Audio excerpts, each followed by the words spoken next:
কোরআন মাজিদে গুরুত্বপূর্ণ যে কয়েকটা হাতে গোনা সূরা আছে, তার মধ্যে একটা সূরা হচ্ছে সূরা ইখলাস।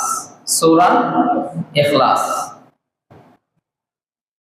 আয়াত মাত্র 60টি। কয়টি? এই 60টি আয়াতের ভিতরে আল্লাহ তাআলা এত বিশাল নিয়ামত দান করেছেন, এত বিশদ নিয়ামত দান করেছেন মাত্র 60টি আয়াতের মধ্যে। এখান থেকে যে নিয়ামতগুলো যারা হাসিল করতে পেরেছে, বারাকাতগুলো যারা হাসিল করতে পেরেছে, তাদের জীবন, তাদের দুনিয়া, তাদের আখিরাত সব কিছু ধন্য হয়ে গেছে। সুবহানাল্লাহ। আমি প্রথমে আপনাদেরকে জানিয়ে দিতে চাই, আল্লাহ তাআলা সূরা ইখলাস কেন নাযিল করেছেন আমাদের জানতে হবে। সূরা ইখলাস আমরা প্রতিনিয়ত তেলাওয়াত করি। আমি মনে করি এমন কোন মানুষ নেই যে সূরা ইখলাস পারে না। কুল হুয়াল্লাহু আহাদ, আল্লাহুস সামাদ, লাম ইয়ালিদ ওয়া লাম ইউলাদ ওয়া লাম ইয়াকুল লাহু কুফুয়ান আহাদ। এই 60টি আয়াত আমার মনে হয় না কোন জায়গার মধ্যে যে ব্যক্তি মুসলমান, এমন কোন মুসলমান নাই যে মুসলমানের কি নাই এই সূরা ইখলাস মুখস্থ নাই।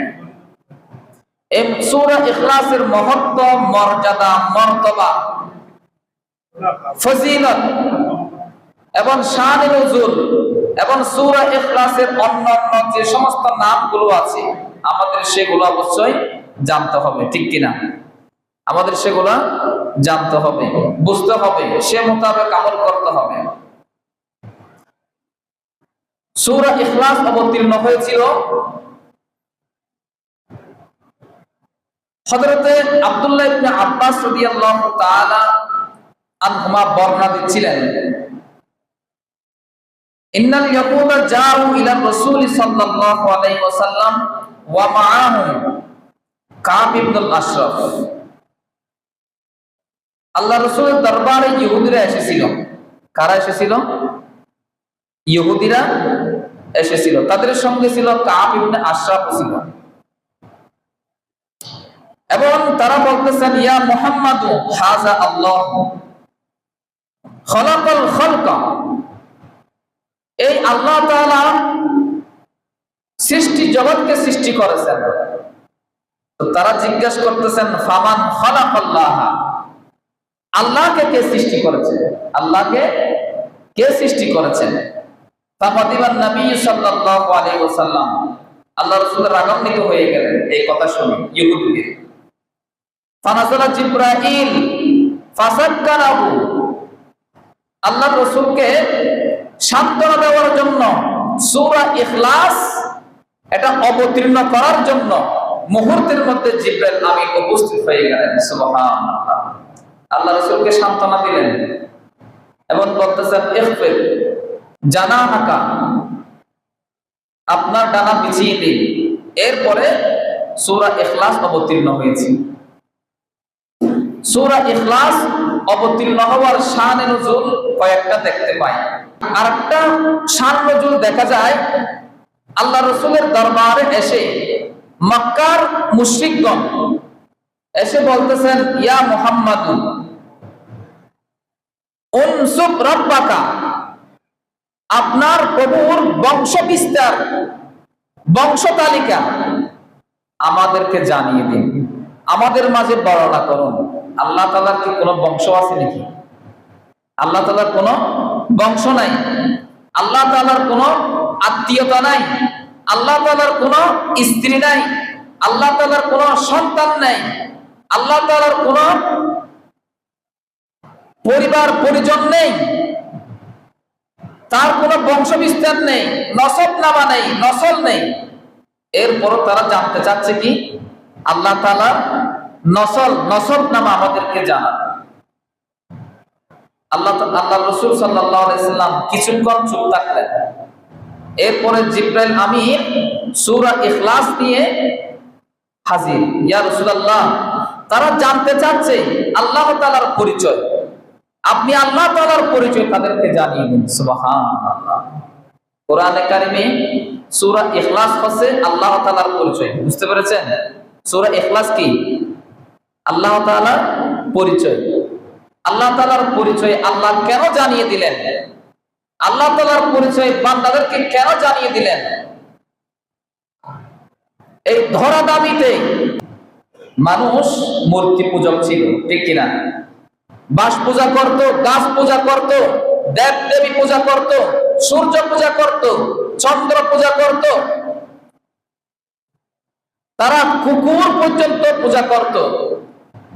যারা খুদা বানাইতো নিজ হাতে স্বর্ণ দিয়ে, রূপা দিয়ে এবং খামির দিয়ে, সেগুলাকে তারা পূজা করত। আল্লাহ তাআলা তাদের অশ্লীল ধারণাকে একেবারে মাটির সঙ্গে মিশিয়ে দেওয়ার জন্য এই সূরা ইখলাস কি করেছেন? অবতীর্ণ করেছেন। বলি সুবহানাল্লাহ। অন্যদিকে দেখা যায় ইহুদিরা আল্লাহ তাআলাকে এক মানে, কিন্তু তারা বলে হযরত উযাইর আলাইহিস সালাম আল্লাহ তাআলার পুত্র। নাউজুবিল্লাহ। আবার খ্রিস্টানেরাও আল্লাহকে এক মানে, কিন্তু তারা বিশ্বাস করে হযরত ঈসা আলাইহিস সালাম আল্লাহ তাআলার পুত্র এবং হযরত মরিয়ম আলাইহিস সালাম আল্লাহ তাআলার স্ত্রী। নাউজুবিল্লাহ।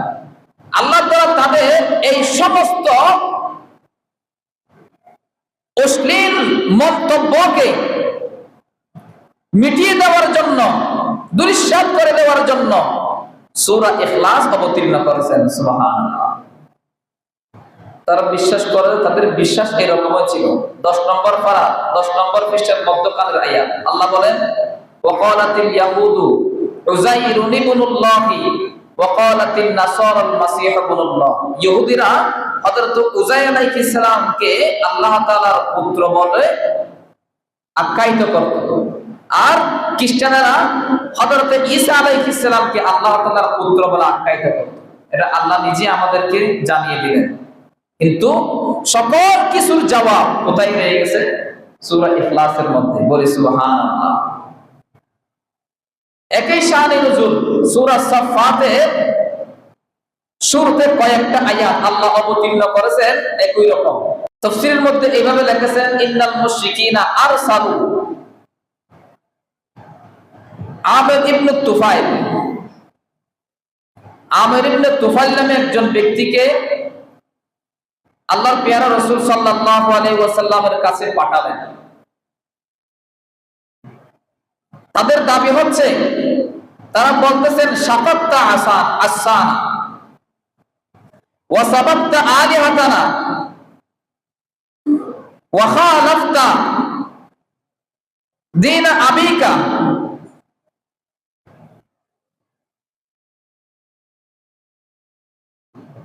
আপনি আমাদের দ্বীনের বিরুদ্ধাচরণ করেন, আপনি আপনার বাপ-দাদার দ্বীনের বিরুদ্ধাচরণ করেন, আপনি আমাদের প্রভুদের কি করেন? বিরুদ্ধ আচরণ করেন। ফাইন কুনতা ফকিরান,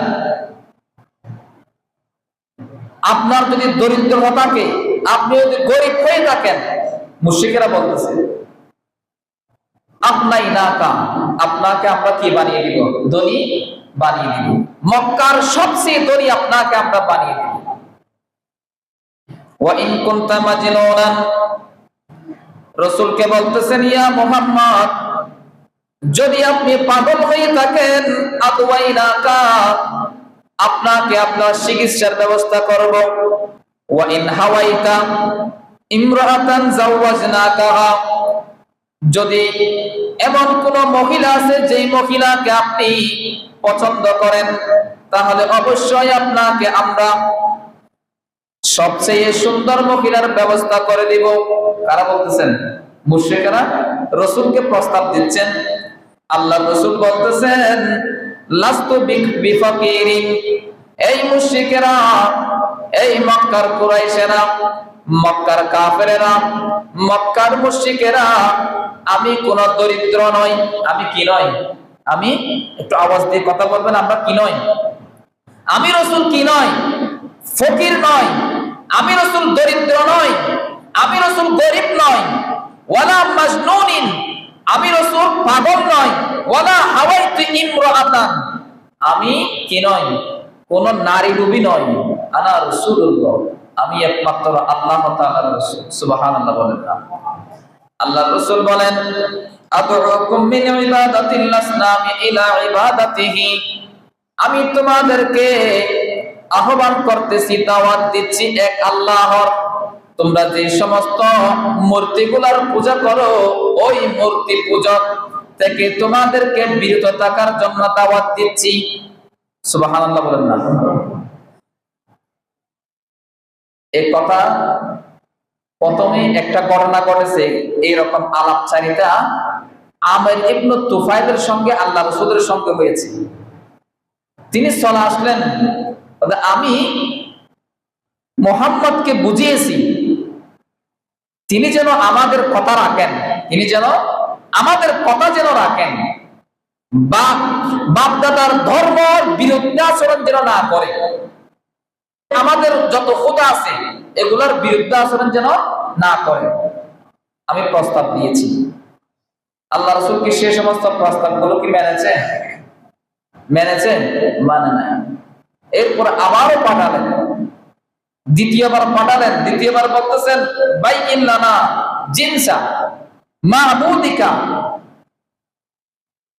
আল্লাহ রাসূলকে বলতেছেন আপনি যে মাবুদের ইবাদত করেন সে মাবুদের পরিচয়টা একটু আমাদের মাঝে তুলে ধরো।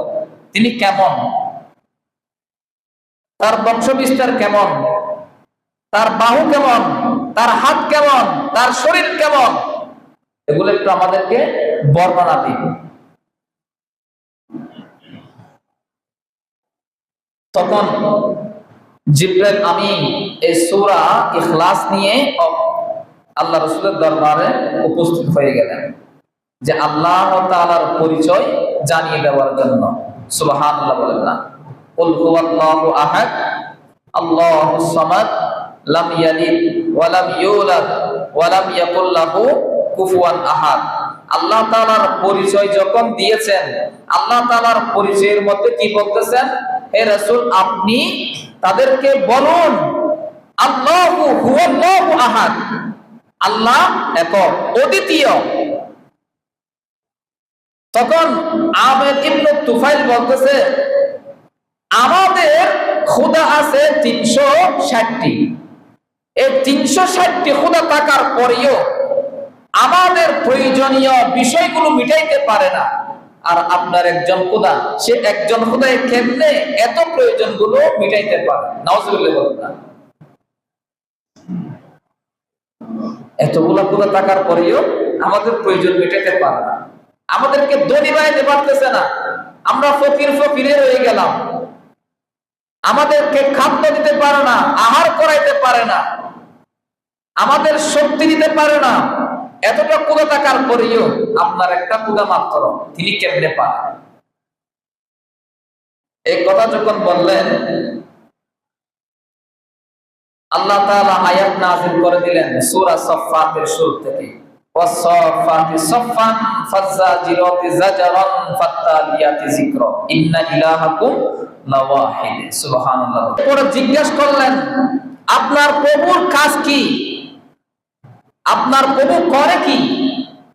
আল্লাহ তাআলা আয়াত নাযিল করে দিলেন, সূরা ইউনূসের মধ্যে আছে ইন্না রাব্বাকুমুল্লাহুল্লাযী খালাকাস সামাওয়াতি ওয়াল আরদ, নিশ্চয়ই তোমাদের প্রভু আসমান এবং জমিন সৃষ্টি করেছেন, যেখানে তোমরা স্বাচ্ছন্দ্যে বসবাস করতেছো, স্বাচ্ছন্দ্যে আহার করতেছো। আল্লাহ জানিয়ে দিলেন। সুবহানাল্লাহ। সূরা ইখলাসের ফজিলত কি রকম ফজিলত জানেন? আমরা যদিও এই সূরাটা ক্ষমার বেশ তেলাওয়াত করি, আল্লাহ রাসূল বলতেছেন যে সূরা ইখলাসকে ভালোবাসবে, ওই ভালোবাসা তাকে জান্নাতে প্রবেশ করাবে। উচ্চ আওয়াজে বলি সুবহানাল্লাহ। তাফসীরে রাজি, ইমাম ফখরুদ্দিন রাজি রাহমাতুল্লাহ আলাইহি,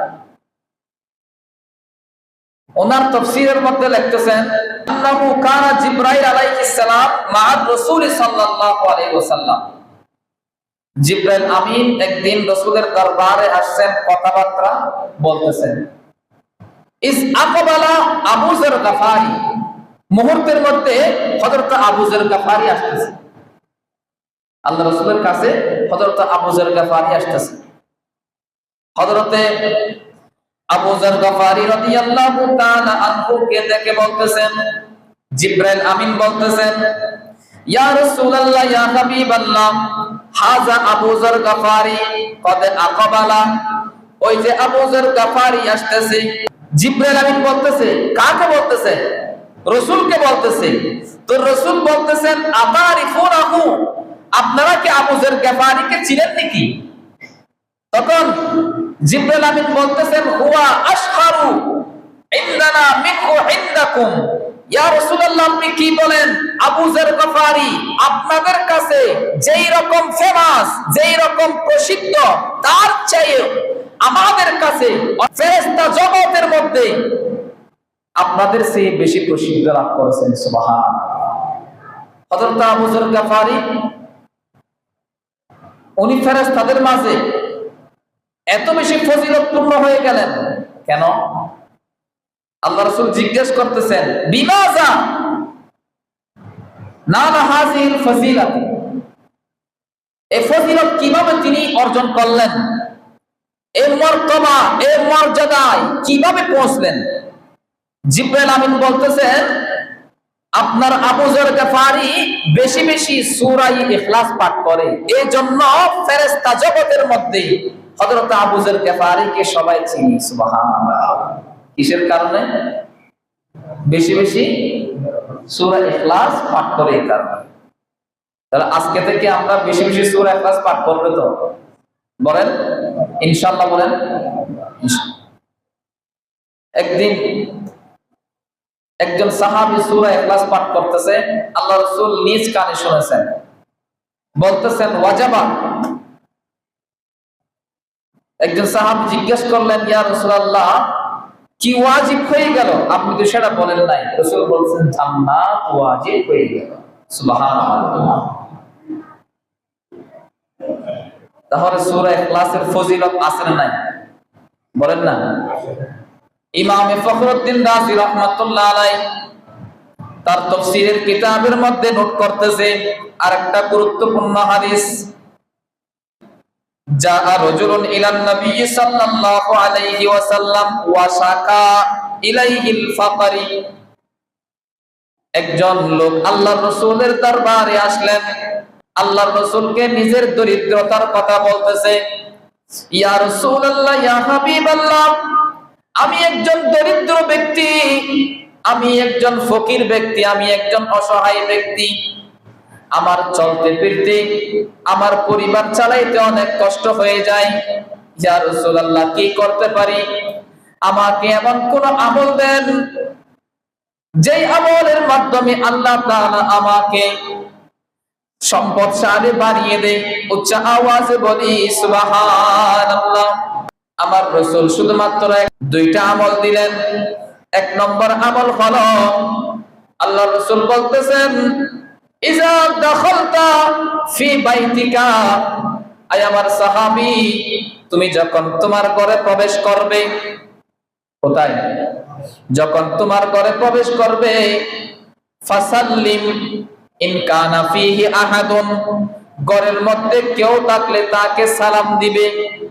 ওয়া ইল্লাম ইয়াকুন ফিহি, যদি কেউ ঘরের মধ্যে না থাকে, ফাসাল্লিম আলা নাফসিকা, তুমি নিজে নিজের উপর সালাম দিবে, নিজে নিজের উপর সালাম দিবে। ওয়া ইকরা কুল হুয়াল্লাহু আহাদ, এরপরে তুমি একবার সূরা ইখলাস পাঠ করবে, মাররাতান ওয়াহিদাতান। আল্লাহ রাসূল বলতেছেন, প্রথমে নিজেকে সালাম দিবি, কেউ থাকলে তাকে সালাম দিবে, কেউ না থাকলে নিজেকে সালাম দিবি। এরপরে কি করবে? সূরা ইখলাস একবার পাঠ করবে। আল্লাহ রাসূলের এই আমলটা নিয়ে তিনি ঘরে চলে গেলেন। সেই দিন থেকে আমল করা শুরু করে দিয়েছেন। ফাফাআলা রাজুলু, ওই লোকটি ওই কাজটা করা শুরু করে দিয়েছে।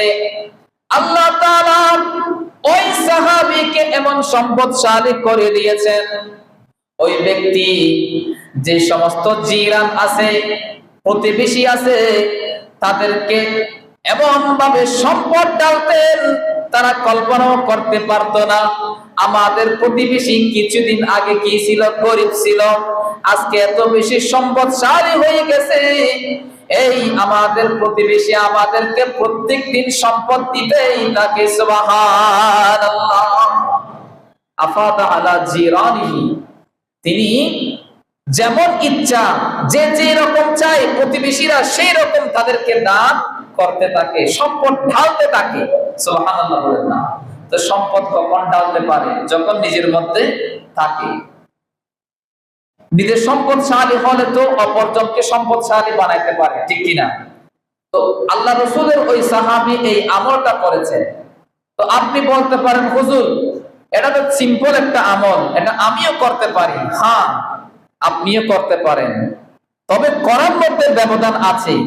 ওই সাহাবী পরিপূর্ণ ইখলাসের সহিত, একনিষ্ঠতার সহিত তিনি আল্লাহর উপর তাওয়াক্কুল রেখে ওই আমল করেছে, যার কারণে আল্লাহ রাসূলের জবান মোবারক থেকে যে কথা নিশ্চিত হয়েছে, ওই কথার উপর আস্থা রেখেছে 100 সুলমানা তিনি আস্থা রেখেছেন। আল্লাহ তাআলা এই জন্য তাকে এমন ভাবে বরকত এবং নিয়ামত ঢেলে দিয়েছেন, তিনি আরব যুগের মধ্যে সেই সময়ের মধ্যে সম্পদশালী হয়ে গিয়েছিলেন। সুবহানাল্লাহ। তো আপনিও ওই রকম একনিষ্ঠতার সহিত, ইখলাসের সহিত আপনিও করুন, অবশ্যই অবশ্যই আল্লাহ তাআলা আপনাকেও দান করবে, সম্পদশালী বানিয়ে দেবে। সুবহানাল্লাহ। আমলটা মনে থাকবে, আমলটা মনে থাকবে। আল্লাহ রাসূলের আরেকটা হাদিস মনে রাখবেন, সূরা ইখলাস নিয়ে আরেকটা আমলের কথা বলি। মান কারাআ কুল হুয়াল্লাহু আহাদ, অর্থাৎ যে ব্যক্তি একবার সূরা ইখলাস পাঠ করলো, ফাকান্নামা কারাআ সূরাতাল কুরআন, সেই ব্যক্তি কোরআনে কারীমের 1/3 পাঠ করলো। সুবহানাল্লাহ। 1/3 মানে কয় পারা? 10 পারা। কয় পারা? 10 পারা। অর্থাৎ সূরা ইখলাসের মধ্যে আছে মাত্র 4টি আয়াত। 4টি আয়াত তেলাওয়াত করলে আল্লাহ তাআলা মুহূর্তের মধ্যে আপনাকে সওয়াব দান করবে। 10 পারা তেলাওয়াত করতে যে সমপরিমাণ সওয়াব, সেই সমপরিমাণ আল্লাহ তাআলা আপনাকে দান করবেন। সুবহানাল্লাহ। তাহলে সূরা ইখলাসের ফজিলত আছে না নাই? আওয়াজ দিয়ে বলুন, আছে না নাই? আছে। নিজের ঈমানকে আপনি মজবুত করতে চান, সকাল সন্ধ্যা ইখলাসের সহিত, একনিষ্ঠতার সহিত সূরা ইখলাস পাঠ করুন। শিরক থেকে মুক্ত থাকতে পারবেন। শিরক আপনাকে ঘেরাও করতে পারবে না এবং আপনার ঈমান মজবুত হবে। মানুষের ঈমান কি বাড়ে নাকি কমে? বলেন তো। আহলে সুন্নাত ওয়াল জামাতের আকীদা কি ঈমানের ক্ষেত্রে? মনে রাখবেন, মানুষের ঈমান বাড়েও না কমেও না। অনেকে মনে করে মানুষের ঈমান বাড়ে, মানুষের ঈমান কমে। না, মানুষের ঈমান বাড়েও না, মানুষের ঈমান কমেও না। হুজুর কি হয়?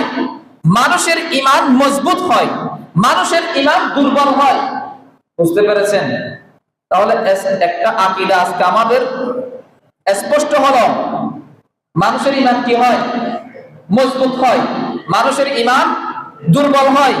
মানুষের ঈমান বাড়ে না, মানুষের ঈমান কমে না। বিষয়টা আমি বুঝাতে পেরেছি? আপনি আমার কাছ থেকে প্রশ্ন করতে পারেন, হুজুর বাড়ানোর কথা কমানোর কথা তো কোরআনে আছে, কোথায় আছে? 9 নম্বর পারা 16 নম্বর পৃষ্ঠা 2 নম্বর আয়াত সূরা আনফাল। আল্লাহ বলেন, ইন্নামাল মুমিনুনা আল্লাযীনা ইযা যুকিরাল্লাহু ওয়াজিলাত কুলুবুহুম ওয়া ইযা তুলিয়াত আলাইহিম আয়াতুহু যাদাতহুম ঈমানা। আল্লাহ এখানে যাদাতহুম বলেছেন।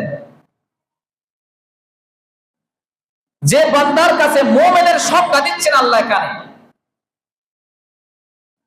যে মুমিন ব্যক্তি কাকে বলা হয়? যার কাছে, যার পাশে আল্লাহর জিকির যখন নেওয়া হয়, আল্লাহর নাম যখন স্মরণ করা হয়, তার অন্তর কি হয়ে যায়? প্রকম্পিত শুরু হয় তার অন্তরের মধ্যে।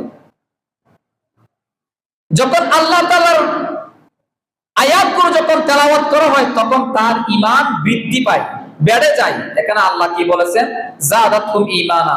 তো আল্লাহ বলতেছেন ঈমান বাড়ে, আর আমরা বলতেছি না ঈমান বাড়ে না।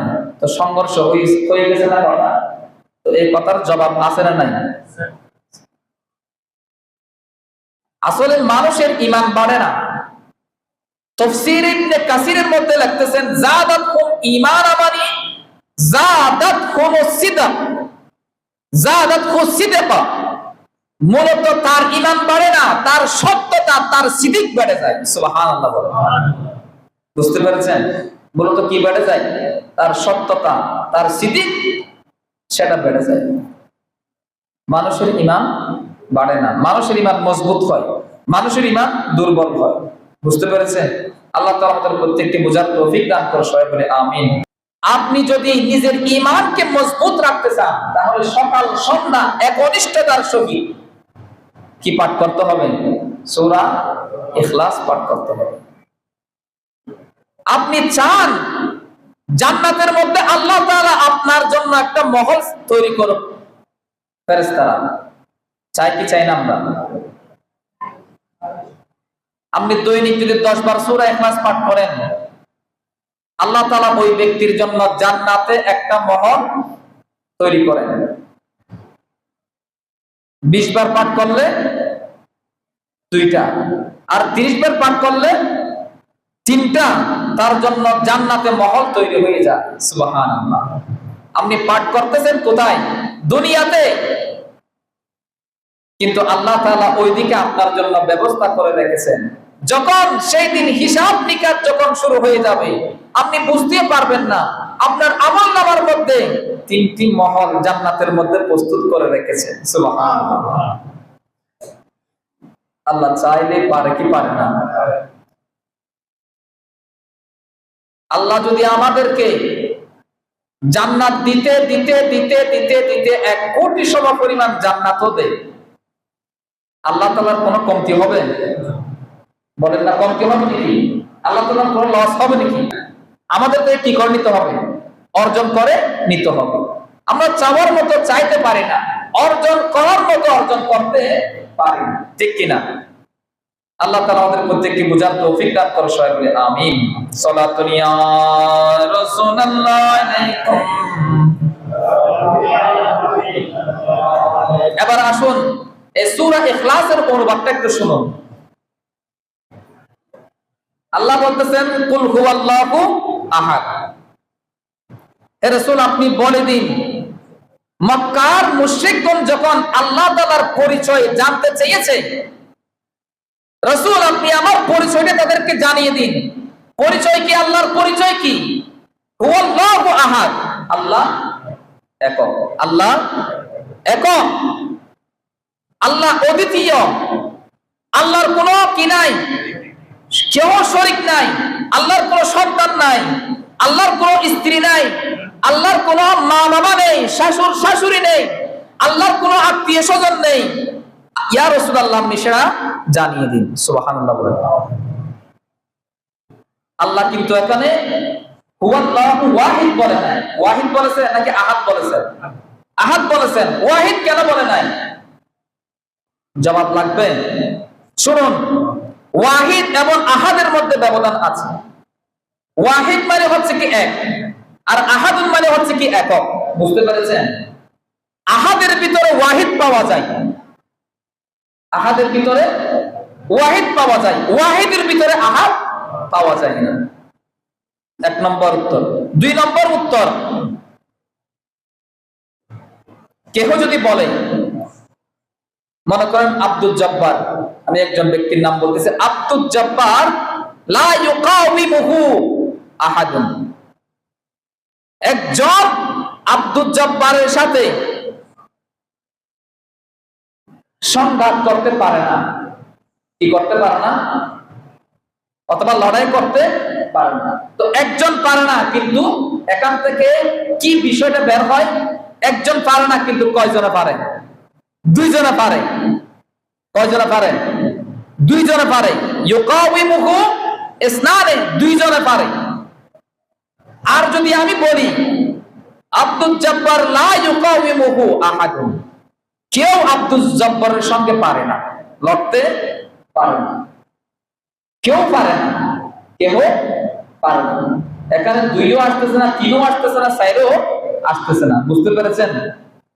তাহলে এখানে কোরআনে কারিমে আল্লাহ তাআলা আহাদুন বলে আমাদেরকে জানান দিচ্ছেন কেহ নাই আল্লাহর সঙ্গে লড়তে, কারো শক্তি নাই আল্লাহর শক্তির উপরে, ঠিক কিনা? বুঝতে পেরেছেন আহাদুন কেন বলেছেন? আরেকটা কারণ হচ্ছে কি, বিভিন্ন তাফসীরের কিতাবের মধ্যে লিখতেছেন আহাদুন বেশিরভাগই ব্যবহার হয় নাবুদক বাক্যে, আর ওয়াহিদুন বেশিরভাগ ব্যবহার হয় তাবুদক বাক্যে। বুঝতে পেরেছেন? এরপর আল্লাহ বলতেছেন কি, আল্লাহুস সামাদ, আল্লাহুস সামাদ, আল্লাহ কারো মুখাপেক্ষী নয়।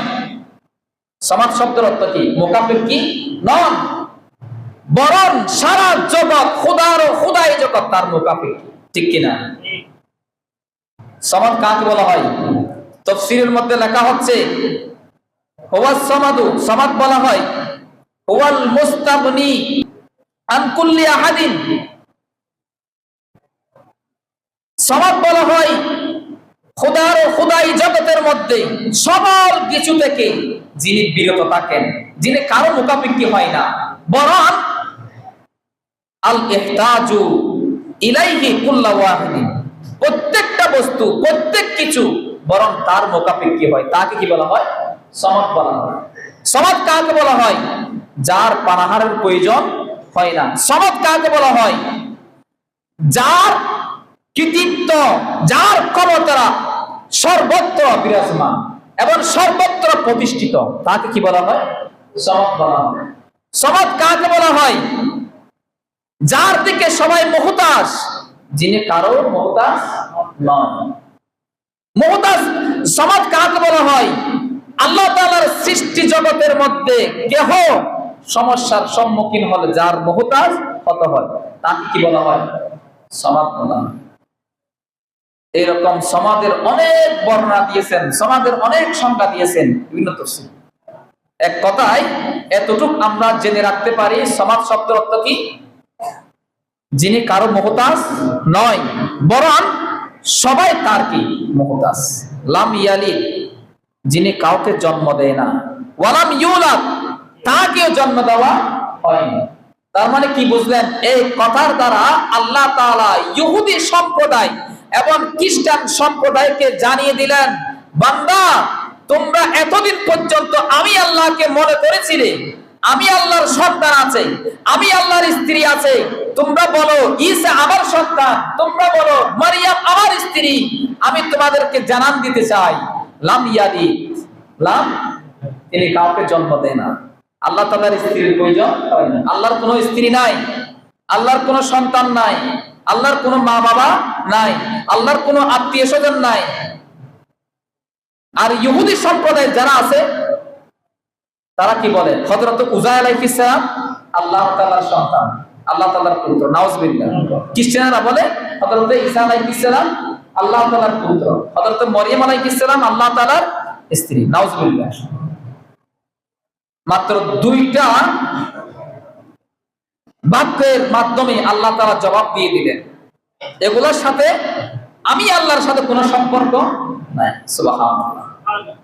ওয়ালাম ইয়াকুল লাহু কুফুয়ান আহাদ, আল্লাহ তাআলার এই ধরাধামীতে আল্লাহর সৃষ্টি জগতে তার সমকক্ষ কেহ নেই এবং ছিলই না, সামনেও হতে পারবে না। আল্লাহ কোরআনে বলতেছেন লাউ কানা ফীহিমা আলিহাতুন ইল্লাল্লাহু লাফাসাদাতা, 17 নম্বর পারার 2 নম্বর পৃষ্ঠার শেষের দিকে আল্লাহ বলতেছেন যদি লাউ কানা ফীহিমা, এই সৃষ্টি জগতের মধ্যে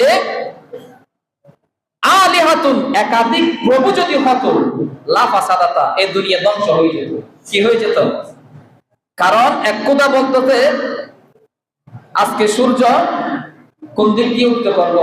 পশ্চিম দিকে। আরেকজন কথা কি বলতো না, পশ্চিম দিকে আজকে উদিত করবো। এরকম সংঘর্ষ হয়ে যেত, হতো কি হতো না? এই জন্য আল্লাহ বলতেছেন একাধিক খোদা নাই। খোদা কয়জন? একজন। ইলাহ একজন। ইলাহ যদি কয়েকজন হতো, দুনিয়া কি হয়ে যেত? ধ্বংস হয়ে যেত। যে কথা পরিশেষে আমি বলতে চাই, সূরা ইখলাস, সূরা ইখলাসের 20টি পর্যন্ত নাম আছে। কয়টি? আমি 20টি পর্যন্ত সংগ্রহ করেছি সূরা ইখলাসের। সূরাতুত তাফরিদ, সূরাতুত তাজরিদ, সূরাতুত তাওহীদ, সূরাতুল বেলায়াত, সূরাতুল নাজাত, সূরাতুল নিসবাত, সূরাতুল ইখলাস, সূরাতুল মারিফাত, সূরাতুল জামাল, সূরাতুল মুকাশকাশা, সূরাতুল মুআওয়াযা, সূরাতুল সামাদ, সূরাতুল আসাস, সূরাতুল মানিআ, সূরাতুল মাহজার, সূরাতুল মুনাফফিরা, সূরাতুল বারাআত, সূরাতুল মুযাক্কিরা, সূরাতুন নূর, সূরাতুল আমান। এগুলো হচ্ছে সবগুলো কিসের নাম? সূরা ইখলাসের নাম। কিসের নাম?